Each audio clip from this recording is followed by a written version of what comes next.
Alors c'est un Dufour 40E, nouvelle génération des Dufour 40. Le Dufour 40 a été le renouveau de Dufour. Là c'est une coque, je dirais plutôt d'un raceur, un bateau qui est fait pour faire de la course croisière.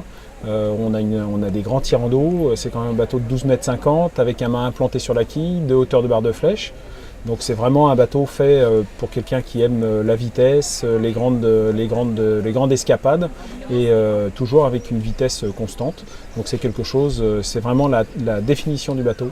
On n'a pas fait trop de concessions au niveau extérieur avec une table de cockpit fixe ou autre. Là c'est vraiment un raceur. L'avantage de ce raceur, c'est que c'est pas un bateau qui est vraiment typé course puisqu'à l'intérieur on a quand même beaucoup de confort.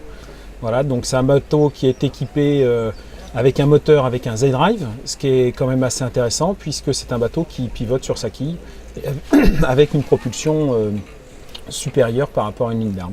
Bon. Voilà, donc ce bateau-là est équipé d'un jeu de voile de régate qu'on peut appeler de course croisière aussi, avec un spi symétrique. On est resté sur la gamme des spis symétriques, une grand voile toute latée et un beau jeu de voile dans un teint gris, donc très joli sur l'eau et le bateau est assez élancé et joli.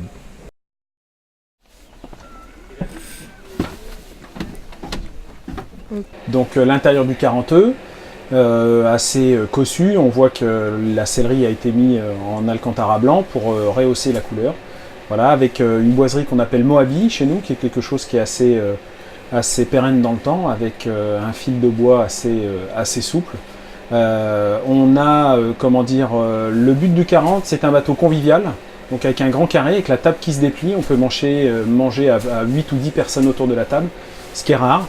Cuisine en L, donc plutôt une cuisine à naviguer. On a opté ici pour une version, donc une seule salle de bain, c'est un 3 cabines, une salle de bain. La salle de bain est bien sûr équipée avec un système holding tank, c'est de récupération des eaux usées. Le bateau est équipé de série, donc c'est quelque chose qui va devenir obligatoire. Grosse capacité de batterie, un gros alternateur de 110 A pour une charge plus rapide.